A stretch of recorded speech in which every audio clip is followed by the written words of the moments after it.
El aluminio no empieza en las fábricas, ni en los relucientes talleres con equipos de última generación, ni en las oficinas de diseño donde proyectan los fuselajes ligeros de los aviones.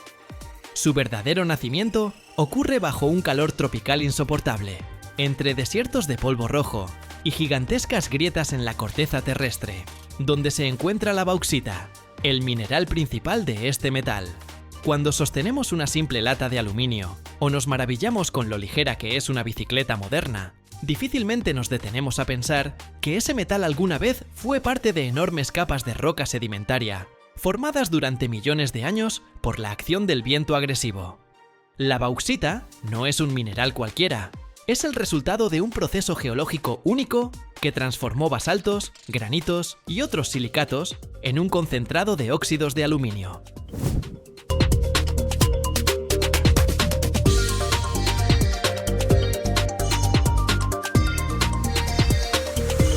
Estos yacimientos se forman principalmente en las zonas tropicales y subtropicales, donde la alternancia de largas temporadas de lluvias y sol abrasador crea las condiciones perfectas para la laterización.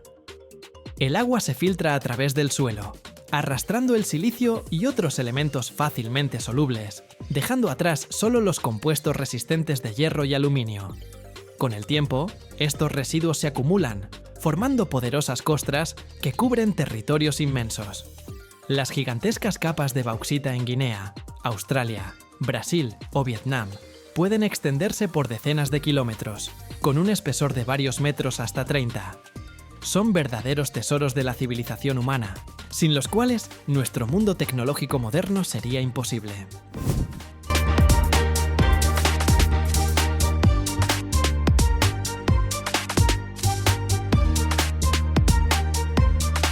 La extracción de bauxita impresiona por su escala. Cuando estos yacimientos están prácticamente cerca de la superficie, se explotan a cielo abierto. Enormes excavadoras de arrastre y complejos rotativos retiran la capa superior del suelo, extrayendo la roca roja o amarillo ocre. El espectáculo recuerda un paisaje marciano.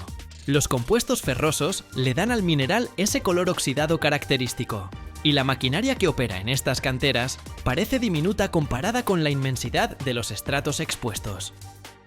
El proceso de extracción es solo el comienzo de un largo camino. La bauxita es una mezcla compleja de minerales, entre los cuales los principales son la gipsita, la boehmita y el diásporo. Además de estos componentes útiles, contiene una cantidad significativa de impurezas, como óxidos de hierro, titanio y silicio. Por eso el procesamiento de la bauxita es una tarea tecnológica extremadamente intensiva, en recursos y compleja.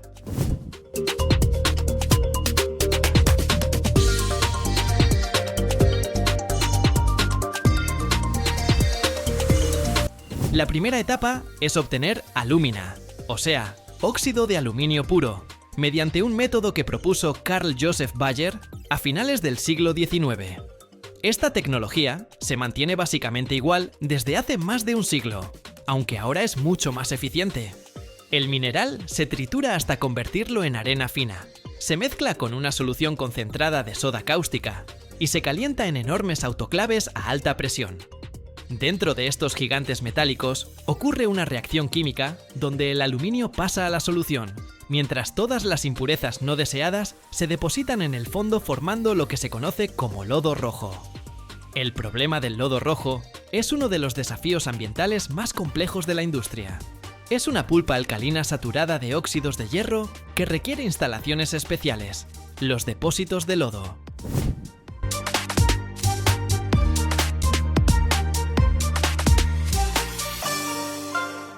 La gestión de estos desechos requiere enormes extensiones de terreno y un control estricto, porque la producción de alúmina se mide en millones de toneladas al año. De una tonelada de bauxita no se puede obtener una tonelada de aluminio. Normalmente, se necesitan alrededor de 4 toneladas de mineral para producir 2 toneladas de alúmina, de las cuales finalmente saldrá solo 1 tonelada de metal puro. Esta baja concentración subraya la necesidad de extraer grandes volúmenes para satisfacer la demanda mundial. El mercado global de bauxita es una arena donde se enfrentan grandes corporaciones y estados. Guinea, por ejemplo, posee casi una cuarta parte de las reservas mundiales, y sus mesetas rojas son un recurso estratégico clave para la industria global. Australia, líder en volúmenes de producción, demuestra cómo es posible combinar la explotación masiva de recursos con la posterior recuperación de las tierras.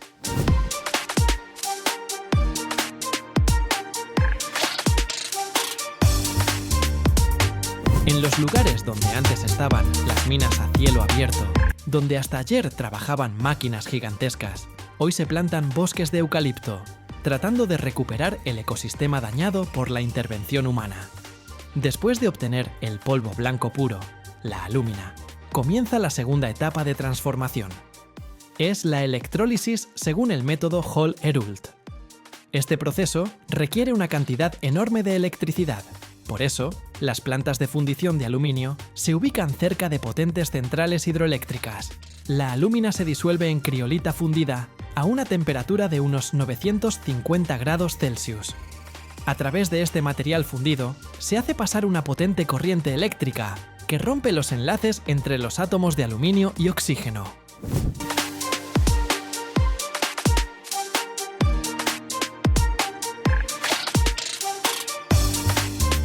El metal líquido se deposita en el fondo de la celda electrolítica, desde donde se extrae periódicamente con cucharones especiales de vacío. Esta visión de plata débil al rojo vivo, naciendo de un polvo blanco, es la culminación de todo el proceso que comenzó en una cantera lejana a miles de kilómetros de aquí. La logística en esta industria juega un papel crítico. A menudo se extrae bauxita en un continente, se transforma en alúmina en otro, y se funde el metal en un tercero. Gigantescos buques cargueros surcan los océanos transportando millones de toneladas de mineral, creando una cadena invisible que conecta minas tropicales con centros de producción de alta tecnología. La escala de esta actividad impacta no solo la economía, sino también la geopolítica, ya que el control sobre los yacimientos de bauxita significa control sobre el futuro de la aviación, la industria automotriz y los programas espaciales.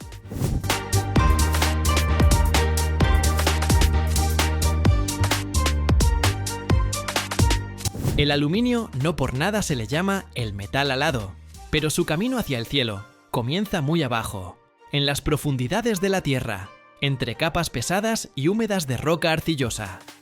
Es importante entender que los yacimientos de bauxita no son infinitos, aunque las reservas del planeta se consideran suficientes para cubrir las necesidades de la humanidad durante varios siglos más.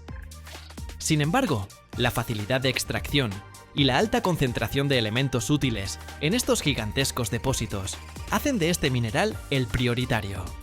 Existen otras fuentes de aluminio, como las sienitas nefelínicas o las arcillas de caolín, pero su procesamiento es mucho más complejo y costoso.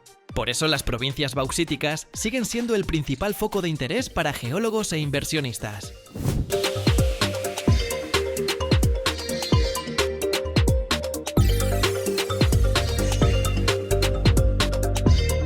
La evolución del aluminio pasó de ser un metal de joyería más caro que el oro a un material que vemos en todos lados. A finales del siglo XIX, Napoleón III recibía a sus invitados más distinguidos, dándoles cubiertos de aluminio, mientras que los de menor rango comían con cubiertos de oro. Hoy, este metal se convirtió en símbolo de accesibilidad y funcionalidad. Pero esa accesibilidad existe precisamente porque podemos obtener bauxita en cantidades masivas.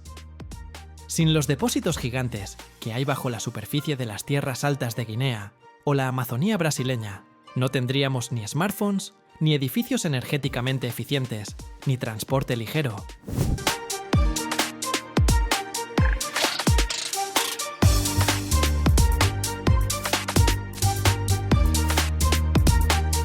La extracción a esta escala inevitablemente cambia el relieve del planeta. Cuando se remueven capas enteras de roca, se altera el régimen hidrológico del territorio y se destruyen las condiciones habituales de vida de la flora y fauna. Los estándares modernos de extracción exigen a las compañías no solo extraer el mineral, sino también devolver la tierra a la vida. El proceso de recultivación incluye la preservación de la capa superior del suelo, que se retira antes del inicio de las operaciones y se devuelve a su lugar tras la conclusión de la extracción. Esto permite restaurar tierras agrícolas y bosques, aunque este proceso toma décadas y nunca devuelve el paisaje a su estado original.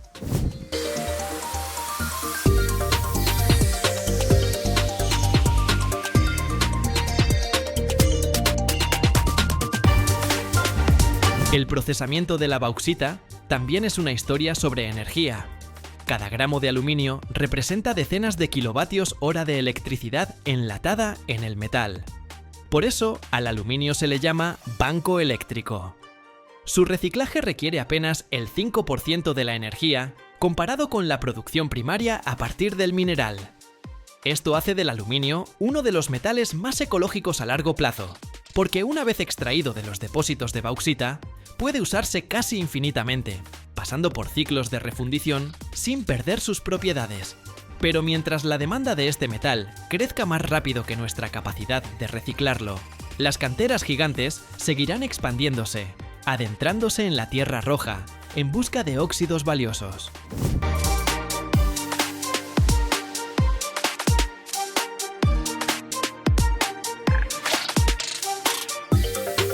El trabajo en las minas no se detiene ni un segundo, y cada nueva capa que se descubre revela otra página en la historia del metal que cambió el mundo. Es un trabajo incesante, donde la magnitud de las tareas está a la altura de la magnitud de los yacimientos, y cada detalle de la cadena tecnológica es crítico para el éxito global. La transformación de la bauxita es un ejemplo de cómo la humanidad ha aprendido a usar los recursos de la tierra, convirtiendo lo que parece simple arcilla en un material estratégico que es la base de nuestra era tecnológica. Cada paso en este proceso es la continuación lógica del anterior, creando un panorama enfocado de la interacción entre el ser humano y la naturaleza, donde los gigantes industriales y los recursos naturales tienen su lugar en un vínculo inseparable.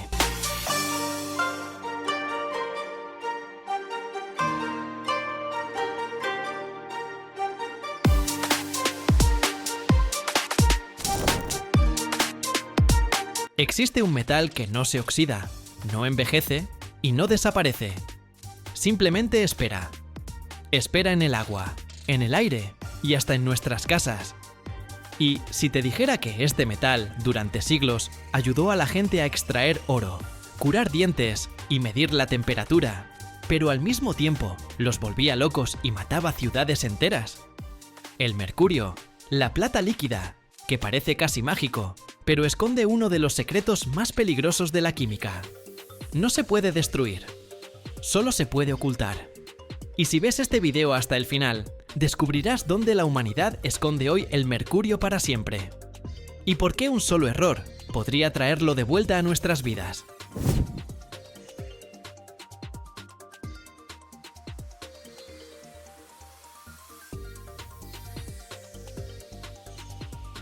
La historia del mercurio no comienza con gotas brillantes, sino con un mineral rojo intenso, el cinabrio.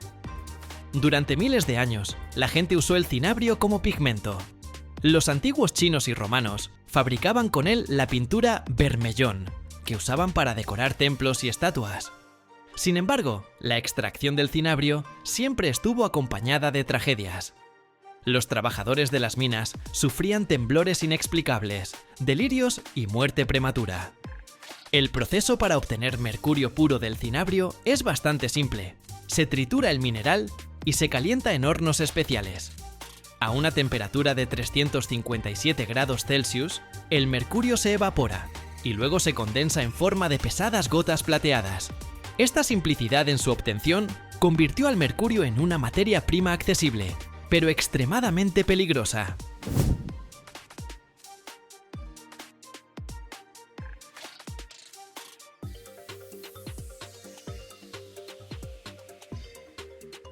Una de las aplicaciones más masivas del mercurio en la historia fue la extracción de oro y plata.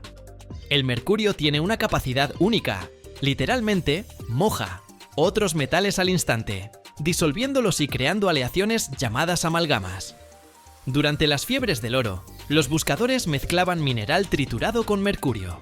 El mercurio, como un imán, extraía las partículas más pequeñas de oro de la roca, formando una pasta espesa. Para obtener oro puro, simplemente calentaban la amalgama a fuego abierto. El mercurio se evaporaba directo al aire que la gente respiraba, y en el fondo quedaba oro puro. Este método, conocido como amalgamación, provocó una terrible contaminación de ríos y suelos en todo el mundo.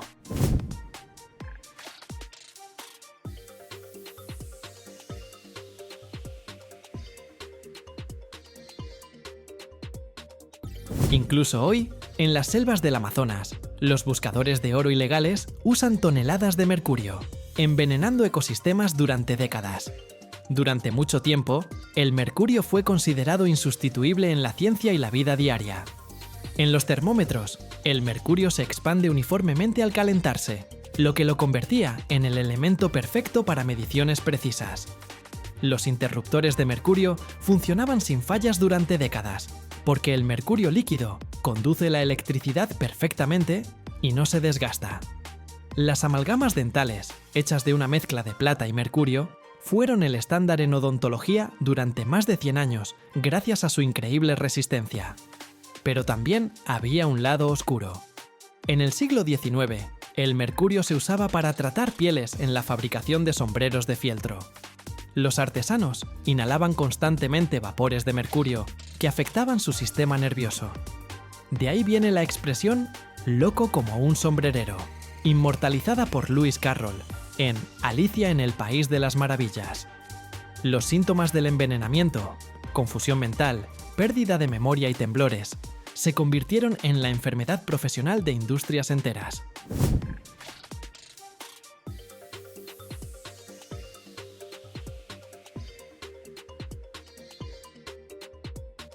La principal amenaza del mercurio está en su capacidad de bioacumulación. Cuando el mercurio llega al agua, las bacterias lo convierten en metilmercurio, una forma orgánica extremadamente tóxica. Se acumula en el plancton, luego en peces pequeños y finalmente en grandes depredadores como el atún o el tiburón. El ser humano, al comer ese pescado, recibe una dosis brutal del tóxico. El ejemplo más terrible: la tragedia de la ciudad japonesa de Minamata en los años 50, donde una planta química vertía mercurio en la bahía. Miles de personas murieron o quedaron discapacitadas por daño cerebral.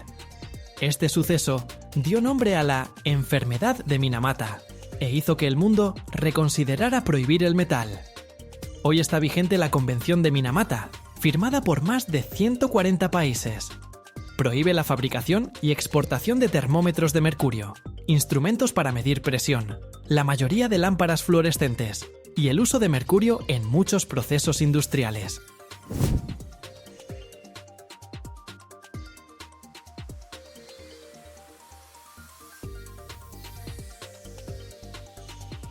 Si se te rompe un termómetro de mercurio en casa, es un pequeño desastre ecológico dentro de tu habitación. El mercurio se dispersa en miles de bolitas diminutas que ruedan bajo los zócalos y se entierran en las alfombras. A 20 grados de temperatura, empiezan a evaporarse activamente. Una sola bolita de mercurio puede contaminar el aire de un espacio cerrado durante meses. El vapor de mercurio no tiene olor ni sabor, lo que lo convierte en un asesino invisible. Como el mercurio no se puede simplemente quemar o disolver por completo, porque es un elemento químico que no se destruye, la única salida es su extracción total y confinamiento. Todo empieza en plantas especializadas, donde llegan millones de lámparas fluorescentes usadas, viejos equipos médicos y sensores industriales.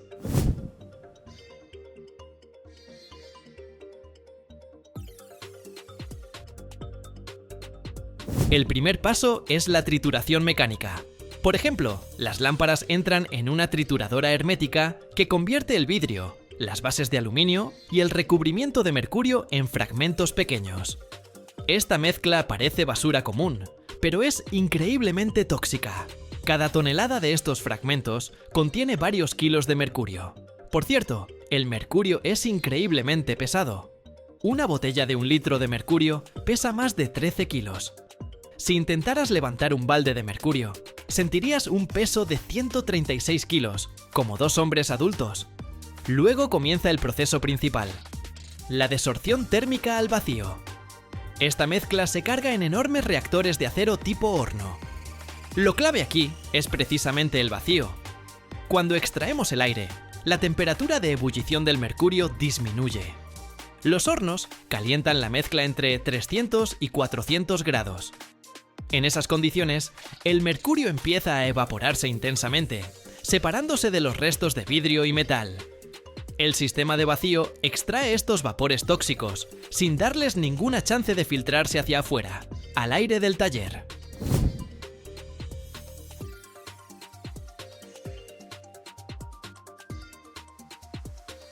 Luego, el gas de mercurio pasa al sistema de condensación. Son serpentines largos, enfriados a temperaturas muy bajas. En cuanto el vapor caliente toca las paredes frías, vuelve a convertirse en metal líquido. Las gotas plateadas escurren hacia tanques especiales. Lo que sale al final es mercurio secundario puro. Pero como el mundo poco a poco deja de usarlo, este metal ya no regresa a las fábricas. La última etapa es el encierro eterno.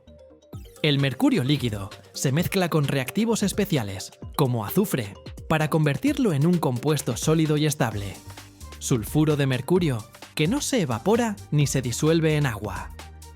Esta sustancia se sella en contenedores de acero de paredes gruesas, recubiertos por fuera con una capa anticorrosiva.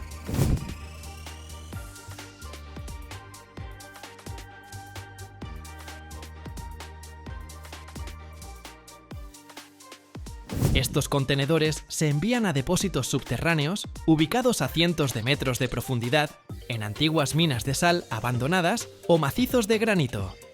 Allí, en completa sequedad y bajo vigilancia de sensores, el mercurio se almacena durante décadas. Es la única forma de garantizar que la plata líquida nunca llegue a las aguas subterráneas, ni regrese a nosotros a través del pescado o el agua. La eliminación es costosa y complicada, pero es el precio que la humanidad paga por la seguridad de las futuras generaciones.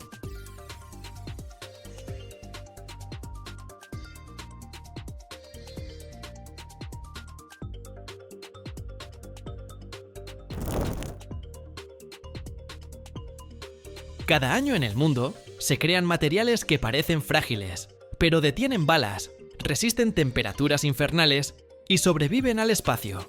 Y el más peligroso de todos, nació como una taza de té. ¿Cómo fue posible que la delicada porcelana china de la secreta capital de la cerámica se convirtiera en armadura para soldados y corazón de motores a reacción? ¿Por qué una sustancia que se rompe al caer pulveriza una bala en milésimas de segundo? Hay un mecanismo oculto del que no hablan en museos ni tiendas. Mira este video hasta el final y descubrirás la sorprendente verdad sobre la cerámica que está cambiando guerras, aviación y el concepto mismo de resistencia.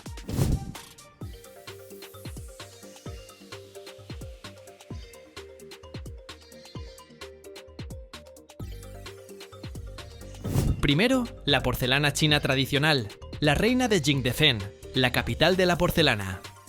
La arcilla de allí es especial, kaolín, puro aluminosilicato de las montañas, sin hierro, para que no se ponga amarilla.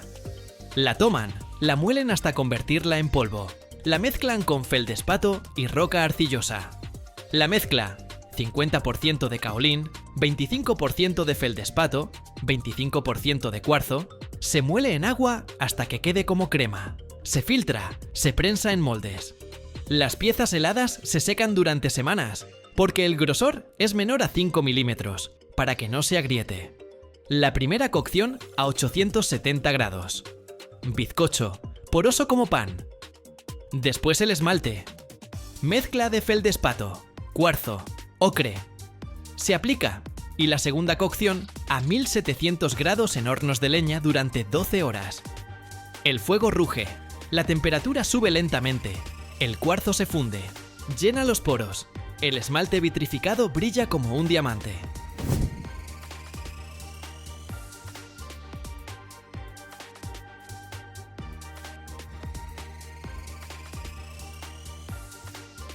El resultado es una vajilla fina, translúcida, que tintinea como el cristal y resiste agua hirviendo durante 100 años sin agrietarse.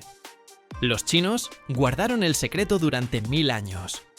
Los europeos lo copiaron desde Meissen en 1710, pero sin caolín puro quedaba grisáceo. Hoy, Jindesen produce 500.000 toneladas al año, exportando a 100 países. Pero la porcelana es para tazas. La cerámica técnica es para combate y el espacio. La receta básica es similar, pero los aditivos lo cambian todo. Blindaje, carburo de silicio o carburo de boro. Arcilla más silicio más carbono, prensado a 30.000 psi, cocido a 2.538 grados en hornos al vacío. El resultado, placas de menos de 10 milímetros de grosor, dureza de 9.5 en la escala de Mohs, densidad de 2,5 gramos por centímetro cúbico, la mitad del peso del acero.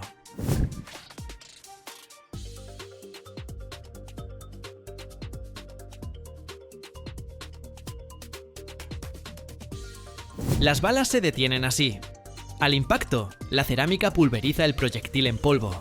La energía la absorbe un respaldo compuesto de Kevlar o polietileno. En chalecos ESAPI, 6 kilos de cerámica resisten casi 8 milímetros a 853 metros, dispersión del proyectil en micras. El ejército estadounidense compra 2 millones de placas al año. Cuestan $300 cada una, pero salvan vidas. Para motores, cerámica de circonio o nitruro de silicio. Aquí una turbina de jet, gases a 1640 grados Celsius, álabes girando a 50.000 revoluciones por minuto. El metal se derrite, la cerámica no, conductividad térmica 2 veces menor, oxidación mínima. Producción, polvo de circonio estabilizado con itrio, granulado, prensado, sinterizado a alta temperatura, con 30% de contracción.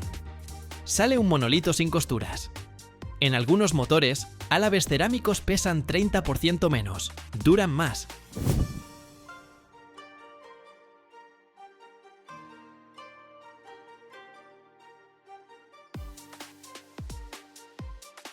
NASA las prueba para el espacio. Soportan 500 ciclos de enfriamiento y calentamiento. O el carburo de silicio para bombas, corrosión cero en ácidos, desgaste 50 veces menor que el acero. El secreto está en la transición de fase.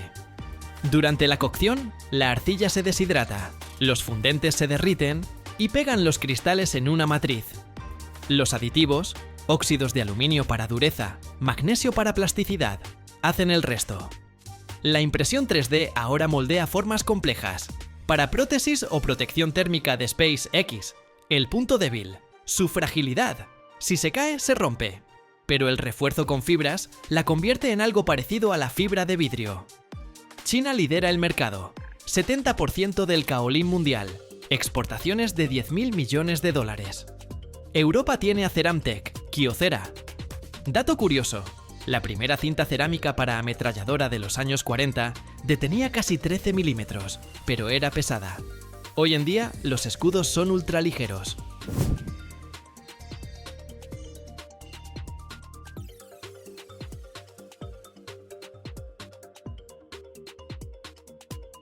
La cerámica para blindaje y motores no la inventó un solo genio.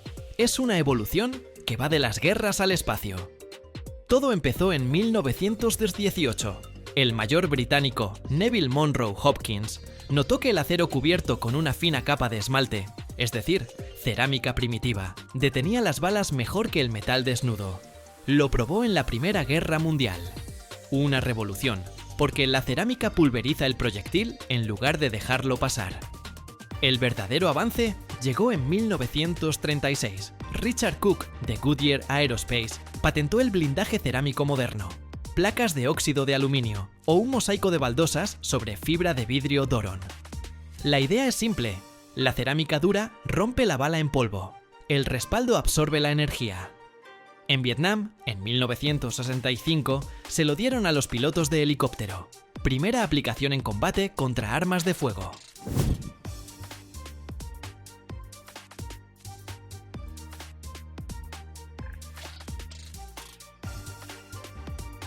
El ejército estadounidense evolucionó hacia las placas ESAPI, carburo de boro, la mitad del peso del acero. La cerámica salva vidas. A nivel mundial, se venden más de 1 millón de placas al año. Cada una es carburo de silicio o boro, 6 kilos en el chaleco. La bala llega, la cerámica se agrieta, pero el Kevlar absorbe la energía. El soldado sobrevive. ¿Y si te dijera que el zafiro también es cerámica? Zafiro sintético, pero igual. Polvo finísimo de óxido de aluminio, el mismo del corindón con el que se pulen diamantes. Con eso fabrican zafiro sintético, no una joya, sino un vidrio ultra resistente para miras y blindajes. El proceso es como hornear una galleta superdura a temperaturas infernales. Primero se tamiza el polvo puro, se mezcla con 0,1% de magnesia para estabilidad. Después viene la clave, el método Chiropoulos o Sokralski.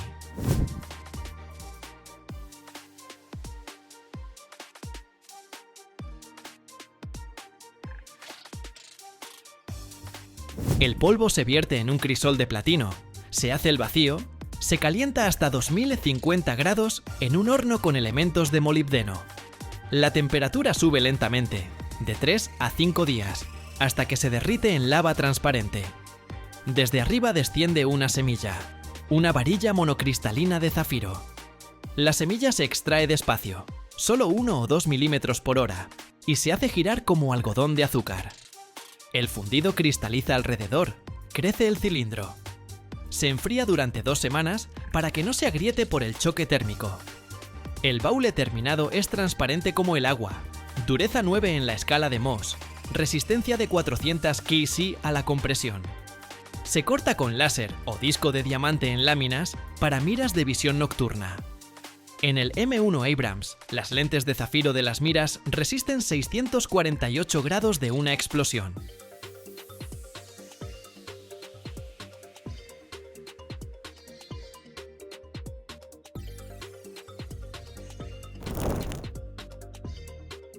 Hay un metal al que, día tras día, confiamos la vida de la tripulación dentro de una cápsula de acero a cientos de metros de profundidad. Imagina un tubo que no puede permitirse ni una microfisura cuando lo presiona una columna de agua, equivalente a decenas de pisos de altura. No es una aleación de ciencia ficción, sino acero real, capaz de soportar más de 100.000 psi de presión, y al mismo tiempo mantenerse lo suficientemente vivo como para no desmoronarse, sino respirar elásticamente junto con el casco del submarino. Hoy verás de qué está realmente hecho el casco resistente de un submarino, por qué el titanio resultó ser un héroe de las profundidades demasiado costoso, y cómo los ingenieros logran que el metal aguante allí donde cualquier acero común se habría aplastado hace tiempo como una lata de conservas.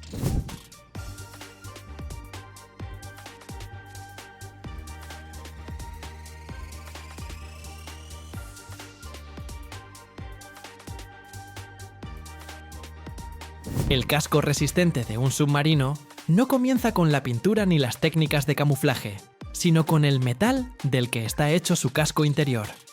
El casco resistente es un tubo cilíndrico de acero de paredes gruesas, dentro del cual se encuentran los compartimentos, la tripulación y los equipos. Es él quien soporta la monstruosa presión de las profundidades, mientras que el casco exterior ligero, las formas y la torre son cuestión de aerodinámica e hidrodinámica. Cuando el submarino desciende a cientos de metros, sobre cada pulgada cuadrada de su casco, presiona una fuerza como si le hubieran puesto encima todo un edificio de varios pisos. A 500 metros de profundidad, la presión alcanza aproximadamente 50 atmósferas, es decir, unas 50 bares, y el acero debe resistirlo sin la más mínima grieta.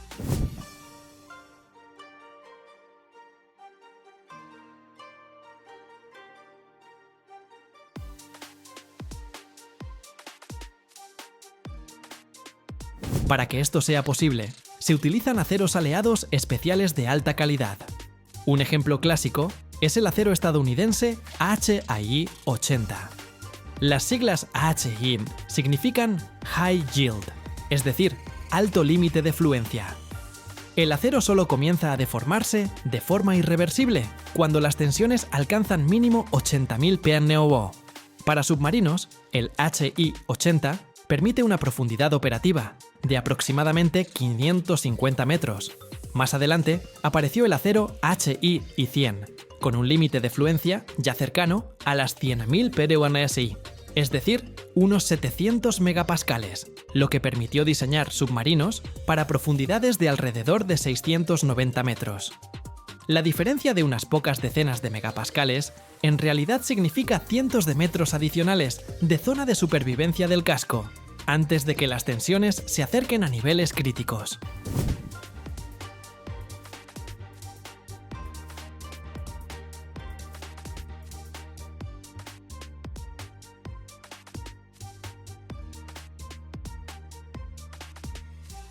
La composición química de estos aceros está lejos de ser simple hierro con carbono.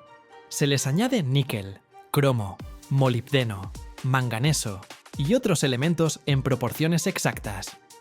El níquel aumenta la tenacidad al impacto y reduce la temperatura de fractura frágil. El cromo refuerza la resistencia a la corrosión y la dureza. El molibdeno ayuda a resistir el arrastre y las tensiones concentradas localmente. El resultado es un acero que incluso a bajas temperaturas del agua de mar mantiene su plasticidad y no se parte como vidrio ante un golpe o una carga brusca. Para los submarinos militares, esto es crítico.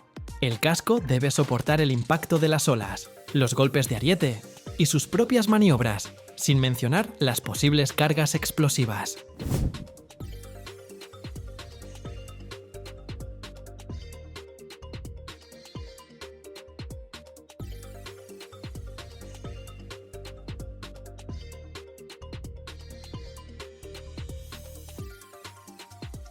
La historia que sigue es ya la historia de planchas gruesas y soldaduras complejas.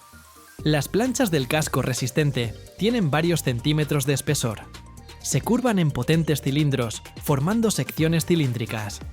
El curvado debe ser tan preciso que al unir las planchas se forme un anillo perfectamente regular, sin tensiones internas ni ovalamiento. Varias de estas secciones se ensamblan en anillos del casco. Compartimentos separados que luego se sueldan entre sí en todo el perímetro. Cada costura longitudinal y circular es potencialmente el punto más débil, por eso las exigencias para la soldadura no son menores que para el propio acero.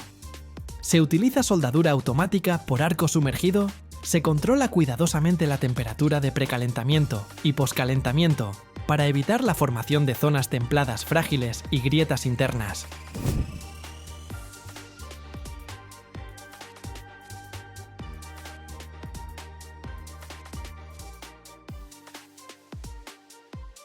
Después de soldar, las juntas se inspeccionan con métodos no destructivos.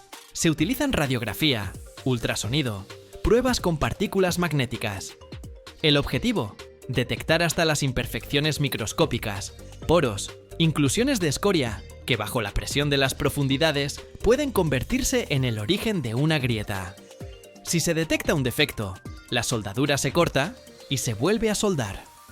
Estas operaciones se repiten hasta que la estructura supere todo el conjunto de pruebas, incluidas las hidráulicas.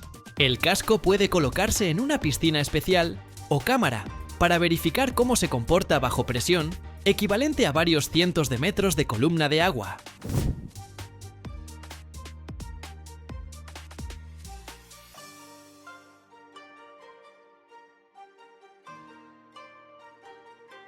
En la URSS, parte de esta lógica se llevó al extremo mediante el uso de aleaciones de titanio. El titanio tiene menor densidad que el acero y al mismo tiempo una resistencia muy alta y resistencia a la corrosión en agua de mar. El legendario K-278 Komsomolets recibió un casco resistente de titanio y logró alcanzar una profundidad de cerca de 1000 metros, el doble de las profundidades operativas típicas de la mayoría de los submarinos de acero. Pero hubo que pagar por ello con un costo colosal del material y su procesamiento. El titanio es difícil de soldar, requiere un ambiente protegido, tecnologías costosas y alta cualificación. Como resultado, estos experimentos quedaron más como una vitrina de posibilidades que como un estándar masivo.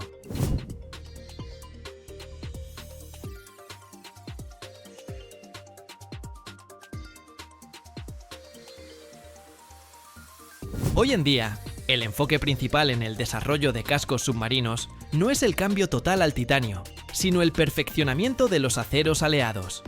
Las nuevas aleaciones se diseñan para tener un límite elástico y una resistencia aún mayores, pero manteniendo suficiente plasticidad. Un metal demasiado rígido es peligroso. Puede no deformarse y agrietarse repentinamente al superar el límite. El desafío de los metalurgistas es encontrar el equilibrio donde el casco primero ceda, un poco bajo presión, distribuyendo las tensiones, y solo después, muy lejos de las condiciones normales de operación, alcance valores críticos. Para esto, ajustan el contenido de níquel, cromo, molibdeno, añaden microaleantes, controlan el tamaño del grano y el tratamiento térmico.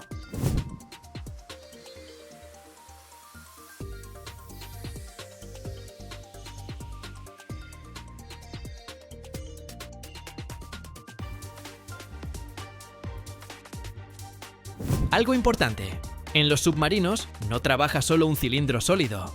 Dentro del casco resistente hay un conjunto de cuadernas, refuerzos longitudinales y mamparos que distribuyen la carga y evitan que el casco se arrugue como una lata de conservas. Todos estos elementos también se fabrican con aceros especiales y sus uniones con la pared del casco se calculan para evitar concentraciones de estrés. Cada ventana, escotilla o abertura para equipos es un refuerzo complejo que debe garantizar que la presión del agua no encuentre un punto débil. Los ingenieros realizan innumerables cálculos usando métodos de elementos finitos, verificando cómo se comporta el casco a diferentes profundidades con el impacto de las olas y durante las maniobras.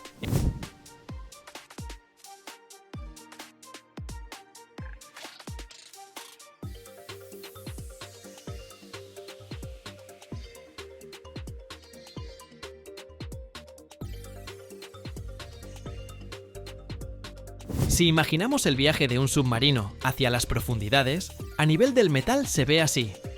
Con cada 10 metros de inmersión, la presión aumenta aproximadamente una atmósfera. A 100 metros, ya es 10 veces la presión de la superficie. A 500 metros, 50 veces. El acero del casco resistente trabaja todo este tiempo en régimen de deformación elástica. Se comprime ligeramente. El diámetro del casco se reduce unos milímetros, pero después de emerger, vuelve a sus dimensiones originales. El objetivo de los ingenieros es garantizar que incluso a la máxima profundidad permitida, el margen hasta el límite de fluencia siga siendo considerable.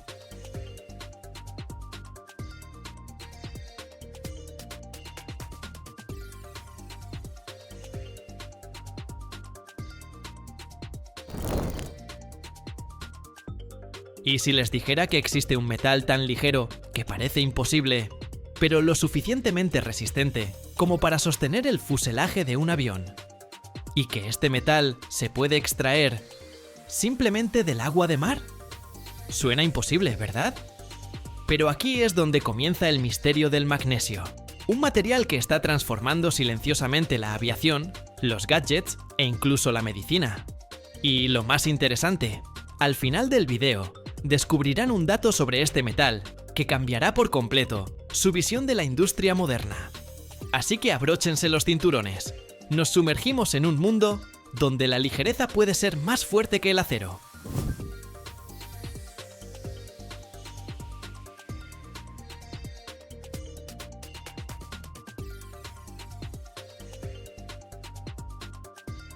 El magnesio es tan ligero que parece irreal, pero al mismo tiempo es tan resistente como el acero y posee propiedades únicas.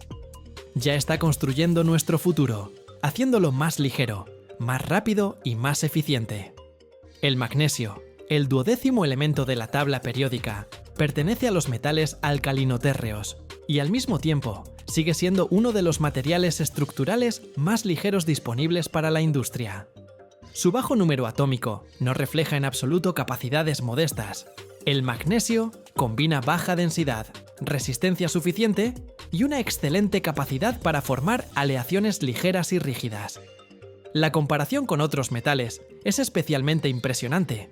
Es aproximadamente un tercio más ligero que el aluminio, lo que lo hace atractivo para cualquier estructura, donde el ahorro de peso sea crítico. Si lo comparamos con el titanio, La diferencia alcanza alrededor del 60%, lo que demuestra el potencial del magnesio en aplicaciones aeroespaciales y de transporte, donde tradicionalmente domina precisamente el titanio.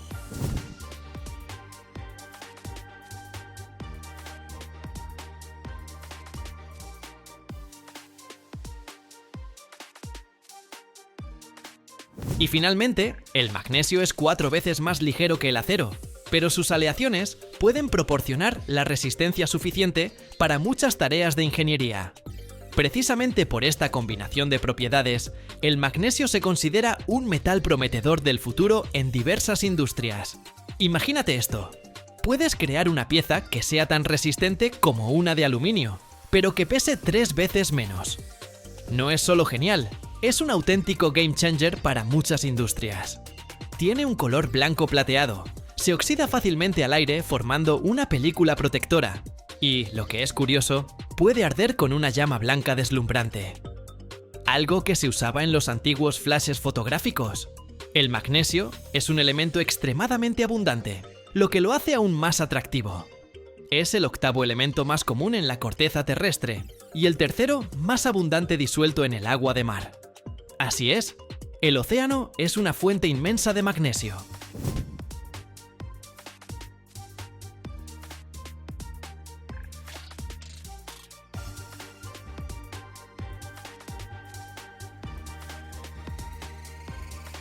El magnesio se puede extraer del agua de mar, y este método suena realmente futurista.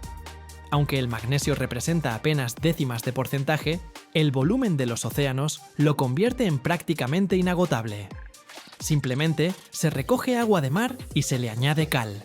Después se forma hidróxido de magnesio, que es insoluble, y se deposita inmediatamente en el fondo. Este sedimento se separa, se lava y luego se hace reaccionar con ácido clorhídrico para obtener cloruro de magnesio. Después, la solución se evapora hasta que queda una sal fundida casi pura. Esta masa fundida se introduce en los electrolizadores. Bajo la acción de la corriente eléctrica, el cloruro de magnesio se descompone. El magnesio puro se deposita en el cátodo, mientras que el cloro se extrae por separado y puede reutilizarse. El proceso consume enormes cantidades de energía, pero el resultado es metal de alta pureza a gran escala.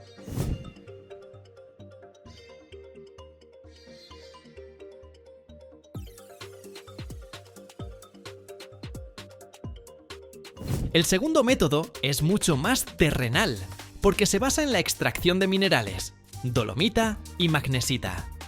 Se extraen en canteras o minas, se trituran y se envían a calcinación. Bajo la acción de altas temperaturas, el dióxido de carbono se libera del mineral y queda el óxido de magnesio. Luego entra en juego la pirometalurgia.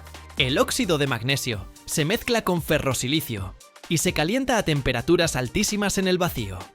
En estas condiciones, el magnesio comienza a evaporarse y precisamente en estado gaseoso se separa y luego se condensa en forma de metal puro. Es un método más tradicional, pero se sigue usando ampliamente gracias a su equipamiento relativamente simple y a sus resultados estables. El magnesio no es solo un metal ligero, es el material del futuro. Y ya se está usando activamente en muchas industrias, demostrando sus propiedades únicas. La industria automotriz y aeronáutica viven su momento estelar, donde cada gramo de peso cuenta.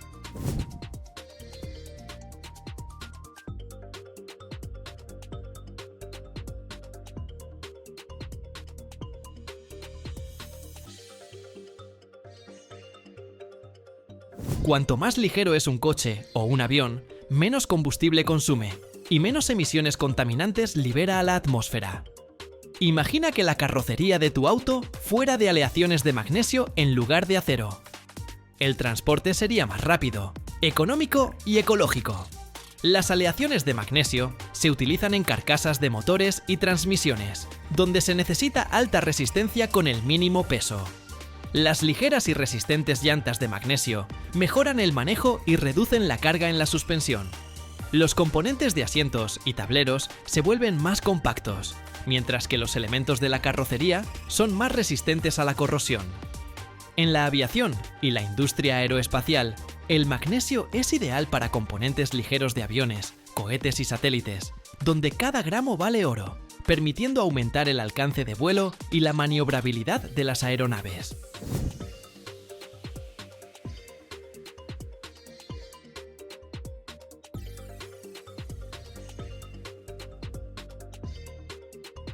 La electrónica y los gadgets tampoco se imaginan sin magnesio. Tu smartphone, portátil o tablet buscan ser más delgados, ligeros y resistentes, y las carcasas de aleaciones de magnesio encajan a la perfección. No solo son ligeras, sino que también disipan el calor de forma excepcional, garantizando el funcionamiento fiable de procesadores y baterías, incluso bajo carga intensa. Muchos portátiles de gama alta y cámaras profesionales llevan precisamente carcasas de magnesio, capaces de soportar golpes sin añadir peso extra. La medicina abre una nueva era con el magnesio. Los científicos están desarrollando implantes para tratar fracturas óseas que con el tiempo se disuelven en el organismo sin dejar rastro ni requerir una segunda operación.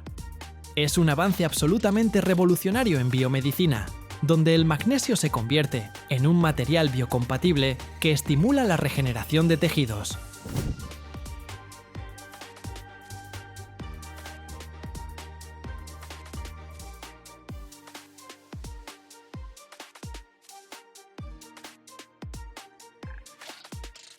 Las aleaciones y la metalurgia son otro campo donde el magnesio resulta absolutamente indispensable. Es un elemento de aleación clave en muchísimas aleaciones de aluminio, y con solo añadir una pequeña cantidad de magnesio, el aluminio se vuelve mucho más resistente y capaz de enfrentarse a la corrosión. Por ejemplo, las aleaciones de aluminio-magnesio se utilizan ampliamente en la industria naval para cascos de embarcaciones que resisten el agua salada, y también para fabricar latas de bebidas, que son ligeras y no se oxidan.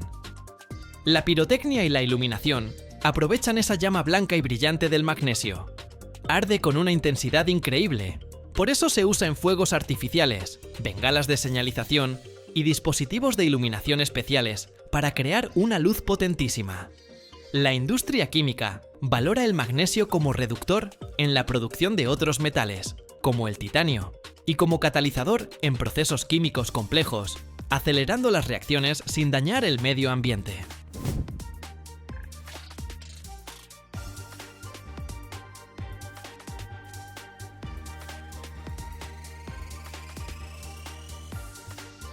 Incluso en los suplementos alimenticios y la medicina, el magnesio juega un papel vital. Es un mineral esencial para nuestro organismo que participa en cientos de reacciones bioquímicas, desde la contracción muscular y la transmisión de impulsos nerviosos hasta el control de los niveles de azúcar en sangre y la presión arterial. Muchísimas personas toman suplementos de magnesio para mejorar el sueño, reducir el estrés, cuidar el sistema cardiovascular y mantener el tono general. Así que el magnesio está presente en todos los ámbitos de la vida moderna, desde el transporte y los dispositivos electrónicos hasta la salud, demostrando que la ligereza puede ir de la mano con una utilidad increíble.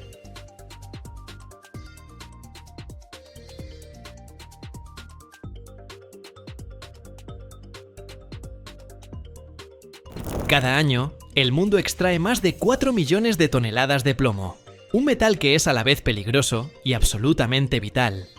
Es el responsable de arrancar miles de millones de baterías de automóviles y protege a las personas de la radiación en los hospitales. Pero ¿qué pasaría si te dijera que casi una cuarta parte de este metal proviene de Australia y que unas cuantas minas ocultas en Queensland mantienen en tensión a todo el mercado mundial? Presta atención. Al final, descubrirás algo que cambiará radicalmente tu percepción sobre el plomo y sobre quién realmente lo controla. A pesar del peligro, el plomo encuentra aplicaciones importantes que salvan vidas. Es indispensable en la fabricación de baterías, especialmente las de plomo ácido, que se utilizan en automóviles y para el almacenamiento de energía. El plomo conduce excelentemente la electricidad y tiene alta resistencia a la corrosión, lo que lo convierte en un material ideal para baterías. Además, el plomo se utiliza ampliamente para protección contra la radiación. Gracias a su gran masa y densidad, absorbe la radiación gamma y de rayos X, por lo que se usa en equipos de rayos X, reactores nucleares y pantallas protectoras médicas. La extracción de plomo en Australia es una parte importante de la industria minera del país. Australia ocupa uno de los lugares principales en el mundo en extracción de plomo, proporcionando aproximadamente 23% de la producción mundial de este metal.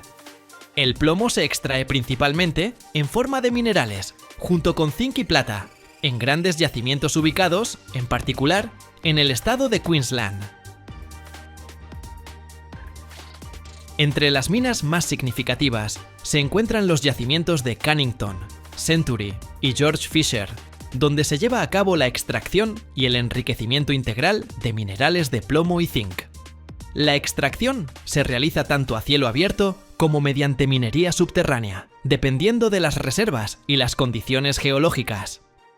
Las empresas australianas, como BHP Billiton y Rio Tinto, son actores clave en esta industria y cuentan con grandes capacidades de producción que les permiten suministrar volúmenes considerables de metal para el mercado mundial.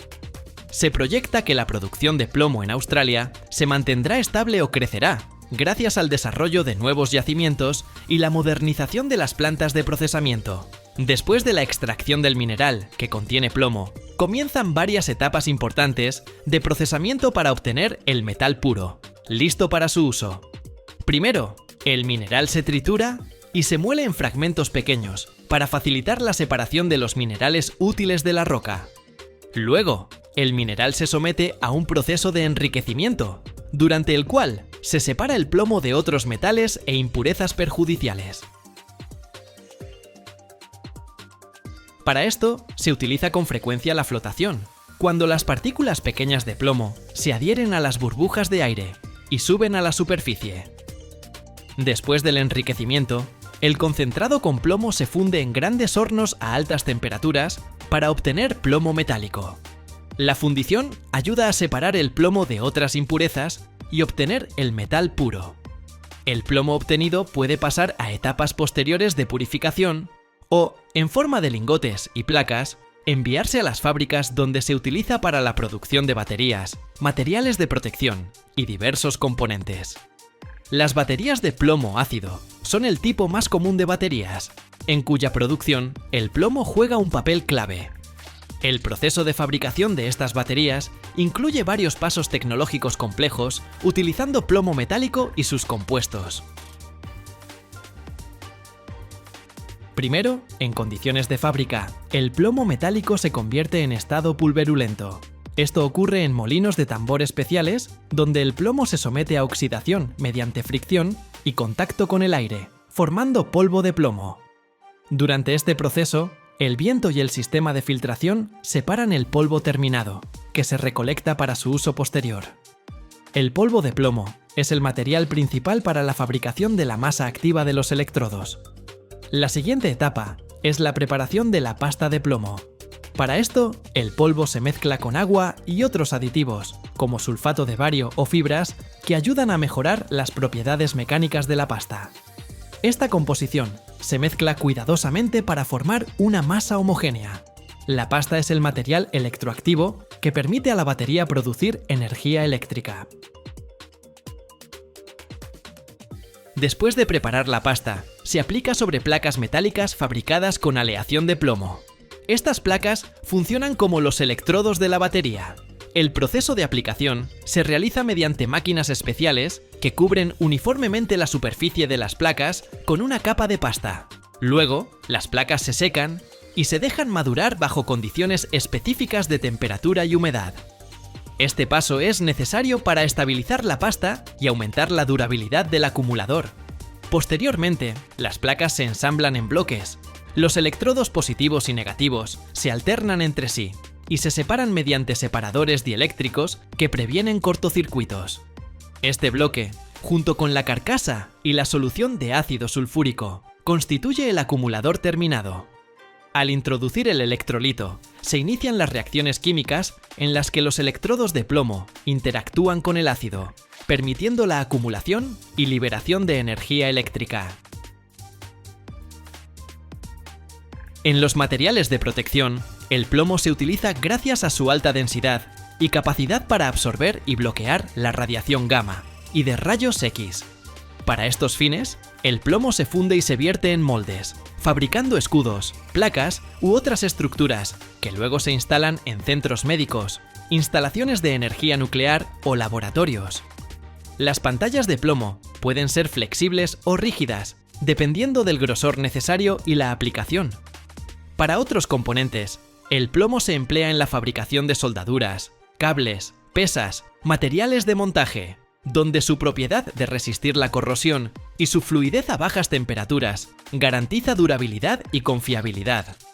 Se utiliza en instrumentos médicos y de laboratorio, en componentes automotrices, protección contra ruido y vibraciones. Los principales actores en el mercado mundial son China, India, México, Estados Unidos, así como Australia como gran productor de plomo y zinc en concentrado.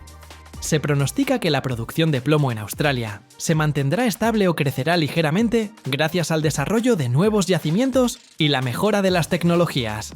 De esta manera, aunque China ocupa la posición de liderazgo, para el año 2025, Australia mantiene su posición como uno de los productores clave de plomo en el mundo, con un volumen de extracción estable que tiene gran importancia para la industria metalúrgica global, especialmente en el contexto de la producción de baterías, materiales protectores y componentes técnicos, donde el plomo es irreemplazable. A pesar de su alta toxicidad, el plomo tiene una larga historia de aplicación. Desde tiempos antiguos se utilizaba para la fabricación de tuberías, utensilios y pinturas. En los últimos tiempos, debido al impacto dañino en la salud y el medio ambiente, se está trabajando en reemplazar el plomo en muchos sectores. Sin embargo, sus propiedades únicas lo mantienen insustituible en algunas áreas.